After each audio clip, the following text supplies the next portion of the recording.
اللہ کے نام سے شروع جو نہایت ہی مہربان اور رحم کرنے والا ہے۔ جب ایک ایک کر کے قیامت کی ساری نشانیاں پوری ہو جائیں گی اور قیامت آنا شروع ہو جائے گی، اللہ رب العزت حضرت اسرافیل علیہ السلام کو اس وقت حکم دے گا تو وہ سور پھونکیں گے اور ساری دنیا تباہ و برباد ہو جائے گی۔ حدیث شریف کے مطابق اس دن لوگ اپنے اپنے کاموں میں مشغول ہوں گے۔ مشرق و مغرب کے تمام لوگ ایک ایسی آواز سنیں گے جو آہستہ آہستہ اونچی ہوتی چلی جائے گی۔ اس ہولناک آواز کی وجہ سے لوگ بے ہوش ہو جائیں گے، لوگوں میں بے چینی پھیلنی شروع ہو جائے گی۔ جب سور کی آواز بجلی کی طرح کڑک ہو جائے گی، لوگ مرنا شروع ہو جائیں گے۔ جو آدمی جہاں ہوگا وہیں گر پڑے گا۔ جیسے جیسے سور اسرافیل بلند ہوتی جائے گی، ویسے ویسے نظام دنیا درہم برہم ہوتا چلا جائے گا۔ پہاڑ گرد و غبار کی طرح اڑنے لگیں گے، سمندروں میں آگ بھڑک اٹھے گی، آسمان پھٹ جائے گا، سورج و چاند ستارے بے نور ہو جائیں گے۔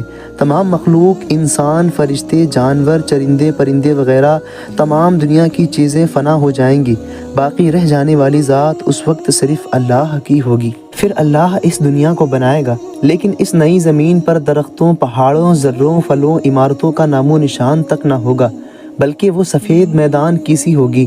انسان کو دوبارہ پیدا کرنے کے لیے آسمان سے بارش نازل ہونا شروع ہو جائے گی، جس کی وجہ سے انسان اپنی ریڑھ کی ہڈی کے عوض مکمل طور پر پھر سے کھڑا ہو اٹھے گا۔ اس کے بعد اسرافیل علیہ السلام سور پھونکیں گے تو تمام انسان کھڑے ہو جائیں گے اور حالت ایسی ہوگی کہ جیسے ابھی ابھی ماں کے پیٹ سے جنے ہوں۔ سب سے پہلے نبی آخر الزماں اپنی قبر سے اٹھیں گے، پھر عیسیٰ علیہ السلام، اور اس کے بعد تمام انبیاء علیہ السلام، اور ان کے بعد پھر شہداء، صلحاء، صحابہ، علماء وغیرہ اہل ایمان، اور سارے لوگ اپنی قبر سے اٹھیں گے۔ پھر فساق، فجار، کفار، مشارکین اپنی قبر سے اٹھ کر کھڑے ہو جائیں گے۔ قبروں سے کافر اپنے اپنے اعمال کے مطابق اٹھیں گے، کوئی اندھا، کوئی لنگڑا تو کوئی گونگا تو کوئی سر کے بل اٹھے گا۔ کافر اس منظر کو دیکھ کر شدید خوف اور ہولناک حالت میں مبتلا ہو جائیں گے، اور اسی طرح اہل ایمان اپنے اپنے اعمال کے مطابق قبروں سے اٹھیں گے۔ شہید اپنے تازہ بہتے ہوئے خون کے ساتھ اٹھیں گے، تو وہیں دوسری طرف حاجی تسبیح پکارتے ہوئے اٹھیں گے، لیکن ان پر دہشت و گرد تاری بالکل نہ ہوگی۔ قبر سے اٹھتے ہی دو دو فرشتے مقرر کر دیے جائیں گے جو میدان حشر تک پہنچا دیں گے۔ تمام مخلوقوں کی سانسیں رواں دواں ہو جائیں گی، کوئی اونچی سانس لینے تک کی مجال نہ کر سکے گا۔ ہر آدمی اس کی فکر میں مبتلا ہوگا کہ آج زندگی کے امتحان کا نتیجہ نکلنے والا ہے۔ جب تمام مخلوق میدان محشر میں آ جائے گی تو اعلان کر دیا جائے گا، مجرموں، آج تم نیکوں سے الگ ہو جاؤ۔ یہ سن کر وہ لوگ الگ دلگ ہو جائیں گے، سب الگ الگ گروہ میں تقسیم کر دیے جائیں گے۔ سورج کی پرستش کرنے والوں کا گروہ الگ، ستاروں کی پوجا کرنے والوں کا گروہ الگ، آگ کی عبادت کرنے والوں کا گروہ الگ، بتوں کی پوجا کرنے والوں کا گروہ الگ۔ منافقین اور مومنوں کو الگ الگ کر دیا جائے گا، مومنوں میں بھی الگ الگ گروہ ہوں گے۔ علماء علماء کے ساتھ ہوں گے، عابدین عابدین کے ساتھ، خاشعین خاشعین کے ساتھ۔ گویا کہ میدان حشر میں لوگ ننگے پاؤں ننگے جسم ہوں گے۔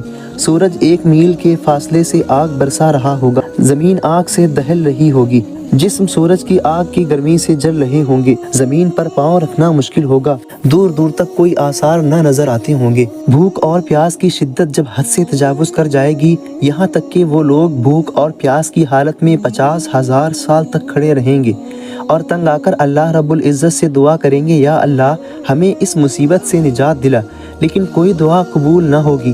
آخرکار اس کی طرف لوٹیں گے جس آخر الزماں کو یہ برا بلا کہتے تھے، جن کو تکلیفیں پہنچاتے تھے، جن کو تکلیفوں سے مجبور کیا کرتے تھے، لیکن وہ آخر الزماں جن پر ہم جیسی نہ جانے کئی جانے قربان، اس وقت ان کی شفاعت کا ذریعہ بنیں گے اور فرمائیں گے، ہاں میں اس شفاعت کے لائق ہوں۔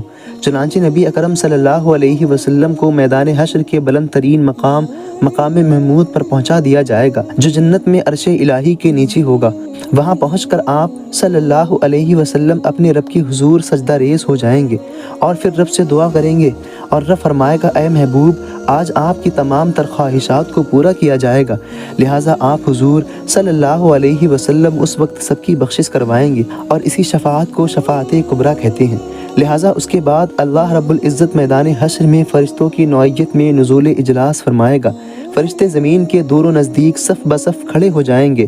8 فرشتوں نے اللہ رب العزت کا عرش مقام اٹھا رکھا ہوگا، عدالت حق قائم ہو جائے گی۔ ملائکہ، صلحاء، علماء، انبیاء کو بطور گواہ طلب کر لیا جائے گا۔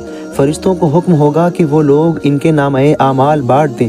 اعمال پر نظر ڈالتے ہی ان کی زندگی کے سارے واقعات آ جائیں گے۔ برے اعمال والے نظر ڈالتے ہی خوف میں آ جائیں گے، جبکہ اہل ایمان کے چہرے اور بھی زیادہ تر و تازہ ہوں گے اور وہ اپنے اعمال خوشی خوشی دوسروں کو دکھائیں گے۔ پھر سوال جواب کا وقت آ جائے گا۔ کرامن کاتبین کو بطور گواہ لایا جائے گا۔ جب یہ اپنے گناہ پر پشیمانی کی وجہ سے بول نہ سکیں گے تو ان کے جسم کے اعضاء بول اٹھیں گے کہ اے اللہ، ان ہاتھوں نے دنیا میں چھپ چھپ کر بہت سے گناہ کیے، طاقت رکھتے ہوئے بھی مجبور کو اس کی حالت پر چھوڑ دیا۔ گویا کہ جسم کا ایک ایک حصہ بول اٹھے گا۔ پھر اللہ منافق سے پہلا سوال کرے گا کہ ہم نے دنیا میں تجھے مال و دولت، اولاد، تمام چیزیں عطا نہیں کی تھی؟ وہ عرض کرے گا بے شک میرے مالک، تو نے ایسا کیا تھا۔ لہٰذا اللہ اس سے سخت ناراض ہوگا اور سخت غضبناک ہوگا اور اسے جہنم میں ڈال دے گا۔ تو وہیں دوسری طرف جبکہ اہل ایمان سے سوال و جواب کے مرحلہ بالکل الگ اور مختلف ہوگا۔ ایک مومن کو اللہ اپنے قریب بلا کر اس پر اپنا دامن رحمت ڈالے گا، اس سے سوال فرمائے گا تو نے فلاں گناہ کیا، تو نے فلاں گناہ کیا؟ مومن عرض کرے گا ہاں میرے مالک میں نے کیا تھا۔ اللہ اس کے ایک ایک گناہ کے بارے میں سوال فرماتا جائے گا اور وہ اقرار کرتا چلا جائے گا۔ لہٰذا وہ سوچنے لگے گا کہ اب تو وہ ضرور ہلاک کر دیا جائے گا۔ آخر میں اللہ اس سے ارشاد فرمائے گا میں نے تیرے گناہوں پر بھی دنیا میں پردہ ڈالا تھا اور آج بھی تیرے گناہوں پر پردہ ڈال رہا ہوں۔ پھر اسے جنت میں بھیج دیا جائے گا جہاں وہ تمام چیزوں سے فائدہ حاصل کرے گا اور وہاں موت کو موت دے دی جائے گی۔ علماء لکھتے ہیں کہ روز محشر کا وہ دن ہزاروں برس کا دن ہوگا۔ مورخین لکھتے ہیں کہ اس دن حساب کتاب تو بہت تھوڑے وقت میں ہو جائے گا۔ واقعی وقت میں اللہ رب العزت حضور صلی اللہ علیہ وسلم کی تعریف و توصیف اور ان کی مدحت بیان کریں گے۔ آقا کریم جلوہ گر ہوں گے۔ روز محشر تمام لوگ آپ کی زیارت فرمائیں گے اور اللہ رب العزت کی بھی زیارت فرمائیں گے۔ اس دن الگ ہی نصاب بنے گا۔ مومنوں کے لیے جنت اور کافروں کے لیے دوزخ مقرر کر دی جائے گی۔ اللہ رب العزت سے دعا ہے اللہ ہمیں اور آپ کو سچا پکا امتی بنائے اور ایمان کی حالت میں ہمارا خاتمہ بالخیر فرمائے۔ تو ناظرین، آج کی اس ویڈیو کا ہم یہیں پر اختتام کرتے ہیں۔ ملتے ہیں اگلی ویڈیو میں، تب تک کے لیے اللہ